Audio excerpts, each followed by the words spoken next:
All right, welcome to another episode of Expand Your Brand. A little bit of a different setting this time. We're not in vintage today. Mostly it's my fault because I've been pretty sick. I've been having some stomach problems lately. So on upcoming episodes, you won't be seeing me smoke some cigars. So I have some stomach issues going on, unfortunately. I just found out. So kind of gonna lay off on cigars and take it easy. So we're doing Zoom today. So I feel like crap. So we're doing Zoom. So Austin, how are you today? I'm good. I'm good. How are you? I'm good, man. I miss I miss you. I haven't seen you in a couple days. It's I know it's probably been the longest stretch since we started this. So I know. it's good to be back and hopefully we can get back into I'll call it studio, but into the conference room at Vintage shortly. Yeah, definitely. Well, I'm sure we'll be back there for sure. And yeah, just kind of taking our time back. But we have some big news on today's episode, though. We have to Oh yes. unveil reveal our new logo. Um, you for the listeners, you might have seen it pop up a little bit in a couple of the newer episodes or in Austin's speech. There was kind of a new logo, so we'll show you guys what we have here, and I'll share my screen and we'll go over it. So this is our new logo. This is the new Expand Your Brand logo. This is what it looks like. Shout out to Greg Morton, one of my best friends, who made this for us. He thanks to him for taking the time out of his day. But Austin, what do you think about the new logo? I love it. Yeah, thank you. Thank you, Greg. I never met him, but hopefully meet him soon. But yeah, I think it came out great. It was exactly what we talked about, kind of having the outline of EYB there in some shape or form. And I think it came out great. The font is awesome. Super excited going forward with this. Yeah, How about you? I'm really excited about it, man. I can't wait to put this on a t-shirt and put it on a hat and just kind of Yeah. get some product out there. It looks so cool. I as I was looking at it a couple times, I just noticed this was like the Y is a golf tee right here. I didn't I Yeah, didn't pick true, up true. I didn't It's pick up on perfect. that until recently. I was like, oh wow, look at Greg sneaking that in there. So little hidden message. But yeah, it's exactly what you and I discussed.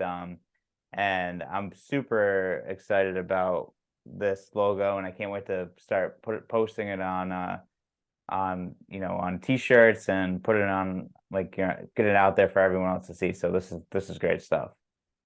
Yeah, I'm super excited too. We gotta definitely work on our merch game going forward. Yeah, oh yeah, that's the next thing. We'll get some merchandise out there. We'll have to get some stuff out to some people, some listeners. Maybe we'll do a contest and do some stuff on our Instagrams as well too, and get people to give us a follow and subscribe to the YouTube channel. Yes, for sure. I think that'd be great. Yeah, awesome. Well, so this is our new logo, so I hope you guys enjoy it. And yeah, we'll be seeing some new merch out there and all that good stuff. So now let's get into it, Austin. Let's talk about the PGA Yeah. Championship because that happened. Oof. Crazy championship. We had Brooks Koepka winning it with a score of I think he was 9 under. So he was 9 under, Yep. 3 under for the day. Scotty Scheffler made a run. Victor Hovland was right there in the running. What do you think's on this PGA Championships? I thought it was unbelievable. First off, it was absolutely pouring on Saturday. They trudged through it.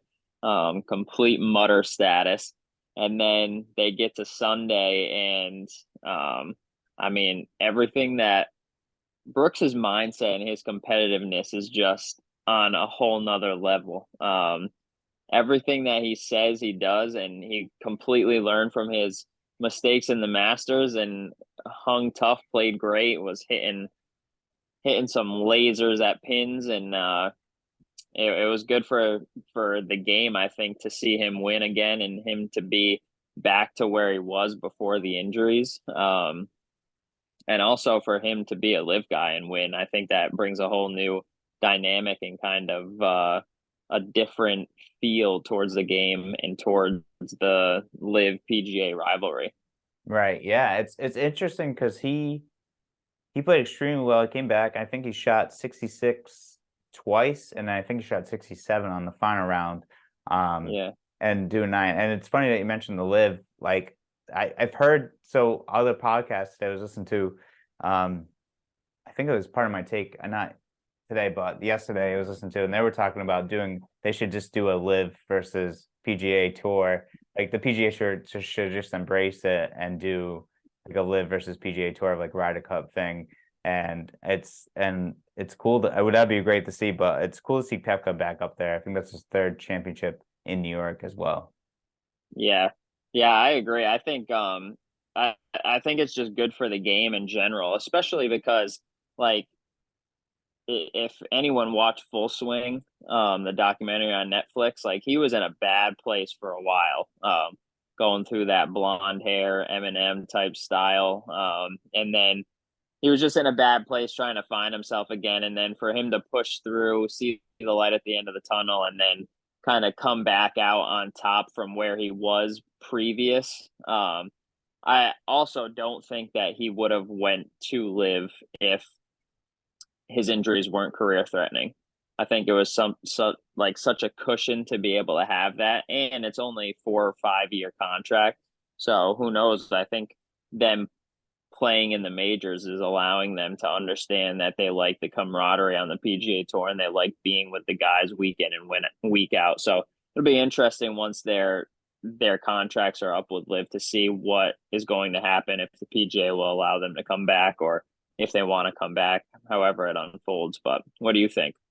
Yeah, I think I mean, I like the fact that he won, like you said, he was in a dark place, and there everyone was kind of talking about that conversation of like, do you think this is the actual reason why he left? And maybe because they didn't know how right his knee was, his knee, right? That was giving him problems Yeah, in his knee. And it was very interesting to like have that narrative the whole way, because everyone was just kind of talking like, maybe he'd still be on the PGA tour if it wasn't for that whole injury. And like you said, he was down in a bad right. way in full swing. But I can see guys coming back to the PGA tour though after from live.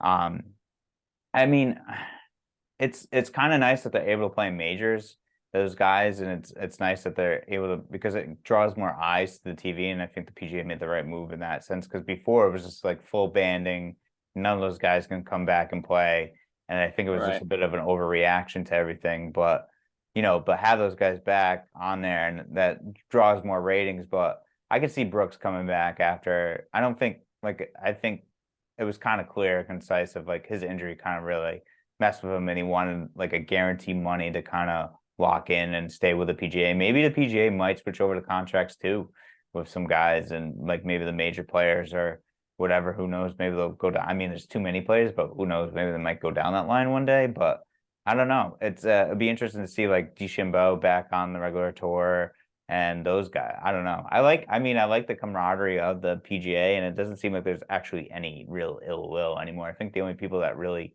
hate each other is just Rory and Patrick Reed. Yeah. Yeah.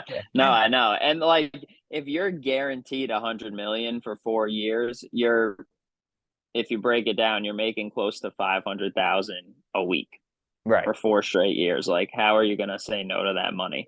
So it makes total sense, and it'll just be interesting to see if the PGA is going to allow them to come back, if they're going to want to come back. But I think it's good for the game, and like going back 10, 12, 15 years, if Liv was around, Anthony Kim would still be relevant and still be playing great golf like he was, like he was electric. Yeah. And he took I think it was a $10 million insurance policy for 10 years of not playing or something because it was guaranteed and you just never know what could happen. So, I mean, it makes sense, and it'll be interesting to see how it unfolds the next 2.5, 3 years. Right. Yeah. And it's kind of like the NFL, right? Or like the NBA. Those guys get guaranteed money, and that with an injury, like they still are going Right. to make their money no matter what. And it kind of sucks for. And I think that's the tough thing with the PGA. It's like you show up the first 2 weekends, the first week, the first 2 days, the Thursday, Friday. If you don't make the cut, you don't get paid. So you're Yeah. traveling Right. Yeah. on your own like dollar, which kind of sucks. So I think that's why I could definitely see why a lot of guys went over there. And it changed a lot of guys' life. I mean, look at the guy from Mass. I forgot his name. I think he's on the number 1 team at the Live. Uline. Uline, yeah, and Uline. he's Peter just Uline. cashing checks, and Yeah. he's enjoying life now. So it is what it is. I think it makes sense. I mean, I can guarantee you that people who say they hate the LIV, but if you ask them if they were presented with that contract of 100 million or how much they were going to receive from LIV, I don't think a lot of people would be turning that down. No, it's hard to turn it down. And those contracts I think are I haven't really looked into it, but I think that like doesn't include the actual winnings week in and week out during the tournaments. I think that was just kind of like Yeah. the grab. It's So like, yeah, it'll be interesting for sure. But I'm kind of glad that Brooks won. It's kind of cool to see him pull himself out and win, whether he's on the PGA or LIV. Like that doesn't really matter. It's the actual story behind it, and the backing. yeah. Yeah, oh yeah, big time. I mean, he was having a blast after. I saw, like I said, I was I watching part of know. my take on Monday, and he was like drinking from the cup, the PGA Championship Yeah. cup, with all his friends, and they were going nuts. And so he just seemed like he was in a good mood, um, and it's awesome for him, and I'm really really happy for him. And then there was another good story that came out of the PGA Championship too, which was Michael Block, the PGA amateur who PGA Pro, I'm sorry, who played or and who played and made a good splash and made the cut and is now back to made the cut in the sense of like he can come back to any time and it's Yeah. awesome. He had a great story too. It was unbelievable. I mean, he got the top 15, so he's in the PGA next year, and then now he's getting exemptions. He got an exemption into the Memorial this weekend. He's going to the RBC up in Canada. So that story, I mean, for him, I think I saw a stat. He charges like $125 a lesson. It would have taken him over 2,000 lessons to win or to make the money that he did coming in 15th in the PGA, which is unbelievable, completely life changing. And now he gets to play, and who knows what could happen if he has another couple good tournaments. And you never know how much money you're going to make, and if you can get some sort of status on tour, whether you keep playing well or not. So it's awesome story, and PGA pros out there are what keep the game going day in and day out. So it's super cool to see. Yeah, it was an awesome story, and they made him cry on TV too, which was kind of they were really like really making him try to like make him cry on TV. They're like, and this video of your home country club, and your son filmed it, and he's sick, and he said this is the best part. Like Yeah. they just kept throwing more ands in there, to, like make him care. So shout I out know it. yes for making him forcing the guy to cry on TV. It was good.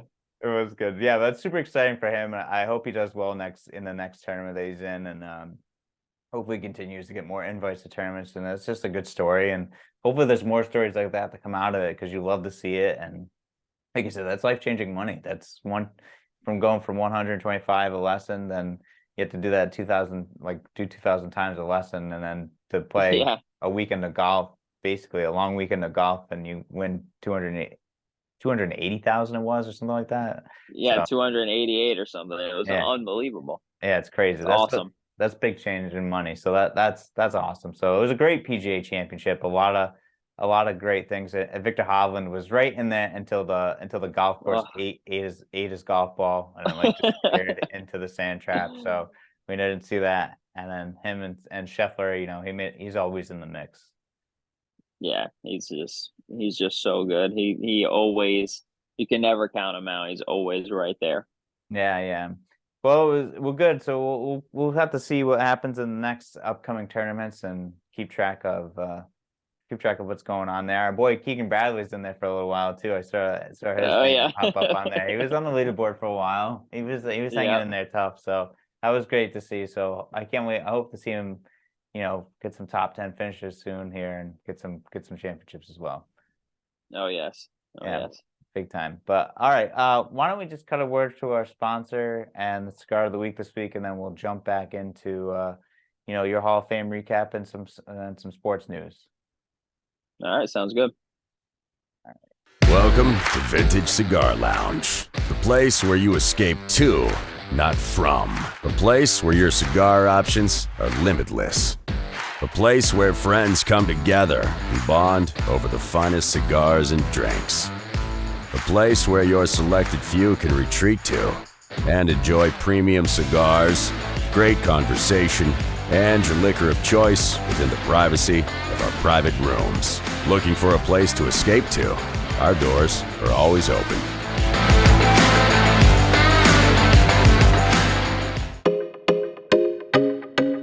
What's up, guys? It's Brendan from Vintage Cigar Lounge. This week's golf cigar of the week is Padron 7000. It's a nice medium-bodied cigar, creamy, rich flavors, super easy to smoke, nice open draw, and it'll burn well out on the course for you. See you next week. All right, we're back from a word from our sponsors. Thanks again, Vintage, and appreciate you guys. Sorry I couldn't be there this week. That's my fault. Yeah, thank you guys very much for all that you've done for us. Yeah, and continue to do. Appreciate it. We really appreciate it. Austin, let's talk about the NBA playoffs. I want to talk about your Hall of Fame speech and the Hall of Fame recap and what that night was like for you. I mean, we haven't had an opportunity to kind of go over that.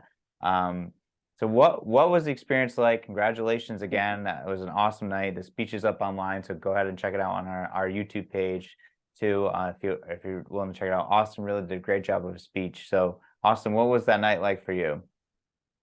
Yeah, it was awesome. I'm super glad that I got to go first. I can't imagine sitting there for the other 7 recipients and listening to their speech and then have to go. So I was super fortunate to be able to go first and get that out of the way. But yeah, it was super special having family there, having all my coaches, you there, and just seeing everyone, all the recipients. It was a super cool night.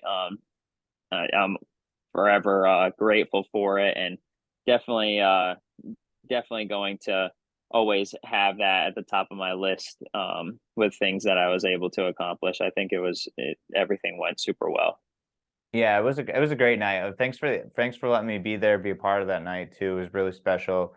And I just really enjoyed it. It was fun sitting with coaches and hanging out with them at that table and talking with them.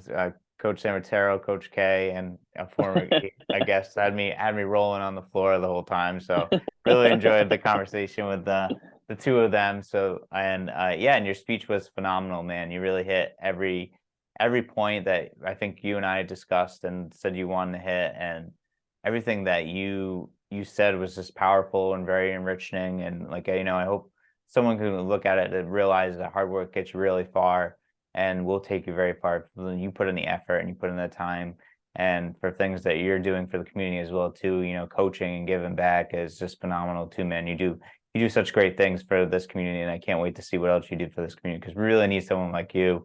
And I don't think I say it enough, but you're an awesome asset to this community, and Wesley needs someone like that. Yeah, thank you. I appreciate it. I think that it's something that I like doing. I enjoy doing. I want to be that person. I want to be an inspiration, like I said in the speech, and I think that it's something that keeps me going every day. Not just to the community, but with my family, with everyone around me. I want to be someone that people can look up to and lean on if they need to. So definitely going to continue that. Definitely want to see what else I can do. And I'm super fortunate for my family, and I mean, especially you going, our connection that we've had, it's really helped kind of embrace everything that I've envisioned, and it's molded into kind of like a 2-headed monster. And hopefully we can continue it and continue to do some great things. And I'm definitely excited for the future as well. So kudos to you as well. I appreciate it. Yeah, thanks, man. I appreciate it. Well, it's just the tip of the iceberg for us. I think we're, I don't know what the saying is, but it's something with the iceberg. we're not even, we haven't touched the surface yet, is basically what I'm trying to say. And we're gonna do a lot of great things together. I think you and I, just between this podcast and things that we have planned out, and being part of the community as well too here. And and so yeah, we're gonna do great things. So I'm glad that our friendship has grown over the years, and I can really consider you a family now, and like obviously I consider you family since we started doing the podcast, but we always hang out now and talk. So it's always a good time. So yeah, I appreciate you. So we're about to do some great things here. Yes, I agree. I agree. All right. Well, let's jump into the NBA playoffs because it's been a wild playoffs. I guess I don't know where I want to start. I have no idea. I don't know if I want to talk about Celtics or if I want to talk about Lakers and Nuggets advancing.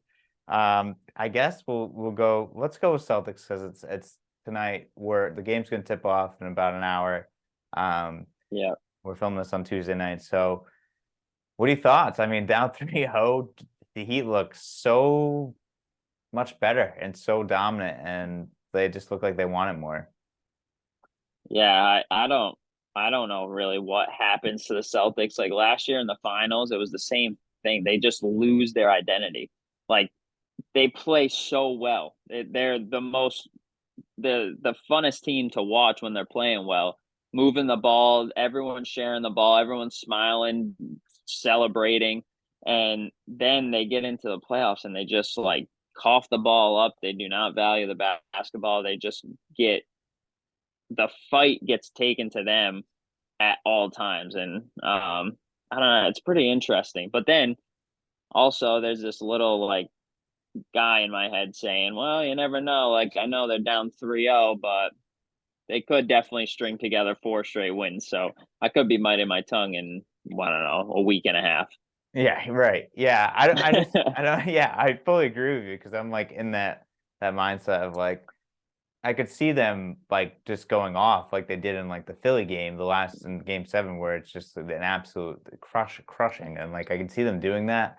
I Yeah, just don't know. I'm like they've looked lost on the offensive end. They look like they don't know what to do with it, and like yeah, they don't not getting shots. It just seems like it's very like Jason Tatum, Jaylen Brown look very passive in some sort of ways. And I think like and Charles Barkley pointed this out, and it's interesting. Like they are one of the only teams, not one of the only teams. I don't know, but like they're a team that they don't run plays for the superstars.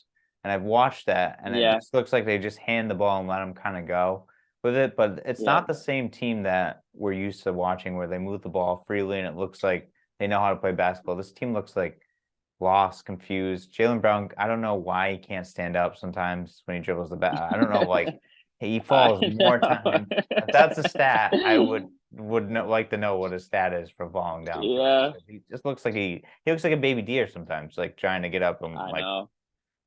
it's been frustrating to watch though as a Celtics fan. I know. I don't understand it. But then on the other side, like Jimmy Butler is just he's the best player in the world right now. Yeah. He's unbelievable. He does everything. Like my favorite quote was in the fourth quarter. They were saying, they were talking about like their offense or whatever, and he was like, "Yeah, the fourth quarter comes. I basically just tell everyone to give me the ball and get out of the way." Yeah, I like And that. it's perfect. Like he just makes things happen. He's unbelievable, and his story is just great. Getting kicked out of his house at 13 and living getting taken in by his best friend's mom and her becoming like a mother to him. It's unbelievable to see where he is now and then what he's doing. And then especially I know I'm ranting a little bit, No, but you're good. especially because like Philadelphia passed on him and picked Tobias Harris and what Simmons over him. Like, Yeah. come on, man.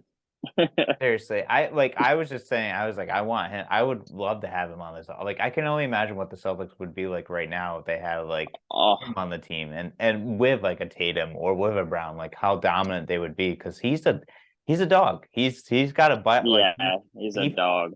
he fights and it's like he does not give up and he wants players on his team that if they don't play, they're not hustling like and they're not playing right. He hates them. Like he wants them off the team. Like he's pretty much one of those guys that he wants people that wants to be there and play tough. Yeah, he definitely brings the best out of his teammates. And especially like what about when he was in Minnesota for that stretch? He took the third string team and just absolutely obliterated the starters and then he started yelling and people were criticizing him and stuff like you're going to get criticized for being the ultimate competitor. That's exactly what you want on the floor And that's exactly what the world is seeing this week, and this past week in the playoffs. Right, right, absolutely. And it's like, yeah, he just plays so well. And I heard that a funny part of that story is that he cut out the logo of the Timberwolves. So he had like a giant like hole in his shirt playing for those games, and he had like holes in the shorts, like cutting out the logo.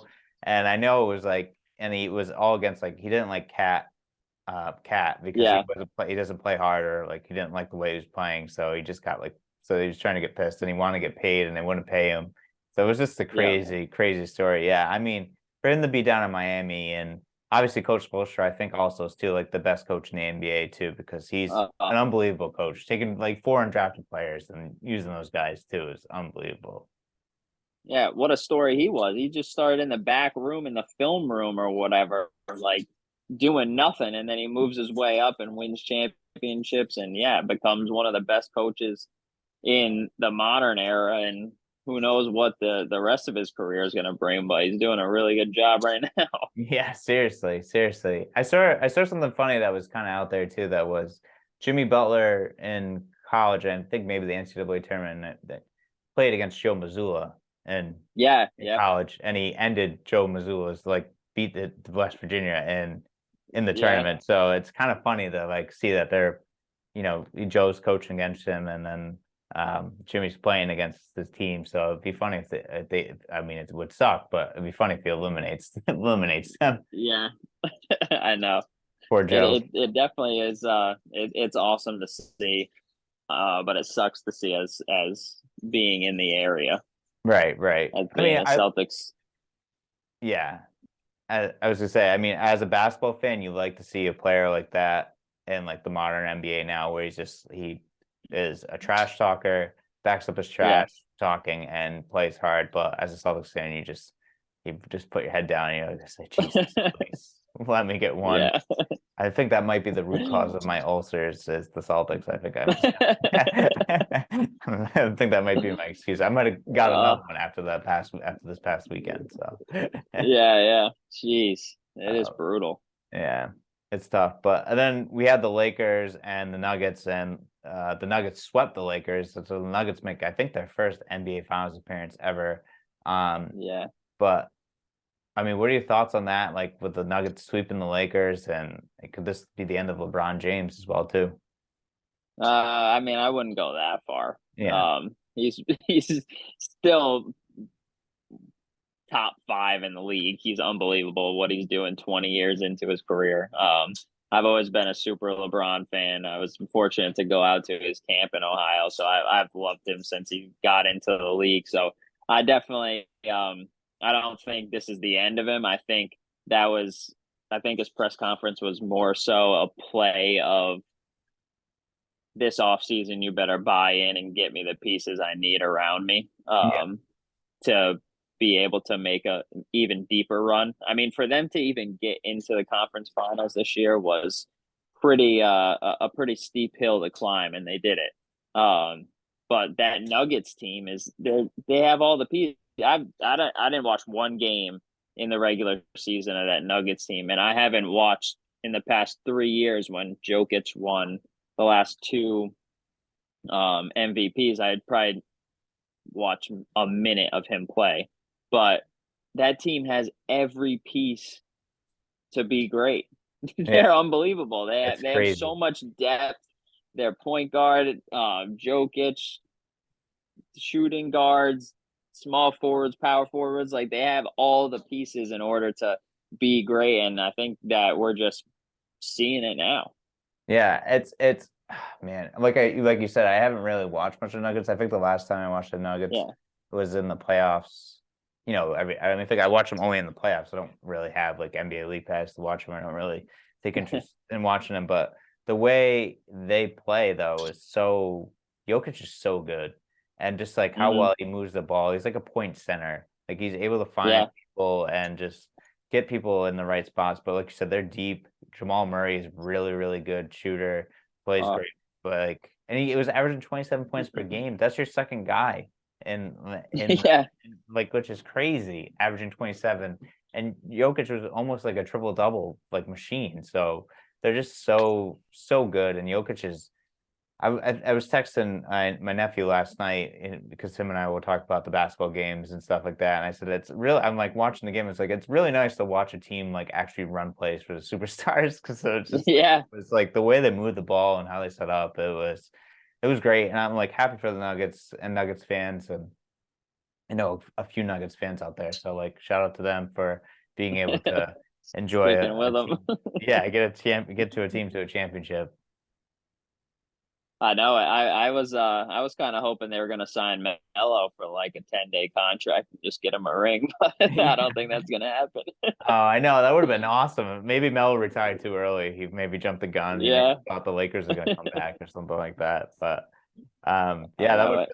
that would have been sweet. But yeah, I mean the Nuggets look really good. It could be Nuggets Heat, which won't be the greatest viewings for the NBA, but I'll definitely tune in to watch it. It'll definitely bring back 80s basketball. Oh yeah, definitely. It'll bring back that hard-nosed basketball. So I know it. Yeah, it's definitely not going to be what the viewers want, but I think it's going to be great for the game of basketball. Yeah, I think honestly, I think these past, even like the Celtics Heat, even though the Celtics are getting whomped, but like even seeing the physicality in the Heat Celtics has been like really, I love that kind of basketball. Just the trash talk, and even I mean, people gave Grant Williams a lot of crap, but at least he was like trying to do something to kind of get a fire underneath his team. And even though he got Jimmy fired up, but it was a wrong mistake. But I don't know. Yeah. But I just think you got to know who to talk to. Right, exactly. And and remember what role you are on the team. I think it was Tatum and Jimmy. I would love to see Tatum or Jaylen Brown go after him and talk to him, but I don't think that'll happen. But I know you definitely need to get that fire because clearly they don't have that competitive edge that they need to have. No, there's no like I mentioned, Miami wants it more, and you can just see it. They get every loose ball, they dive, they're more physical with them. Yeah, for sure. Yeah, I think that's pretty much it for today's episode. I don't think we have any other points to hit on. Is there anything that you need to add, Austin, or you're good? No, we're good. I appreciate it. Everything's been going great. I'm excited to roll out the new logo. Instagram page is going to come out soon, and then we're working on some more stuff for the viewers. So super excited for what's to come, and been enjoying every minute of what we've been doing. So yeah, same here. Thank you for having me. Yeah, absolutely, of course. Well, like I said, we're just scratching the surface. We're gonna go pretty far with this podcast. It's been a lot of fun. It's been great making new connections and talking to all the guests that we've had on the show, and it's been a lot of fun. So I appreciate your effort too on that end of basically getting all the guests on the show. Not a problem at all. All right, Austin. Well, I'll talk to you later, and thanks guys for tuning in. We appreciate it. Yeah, thank you.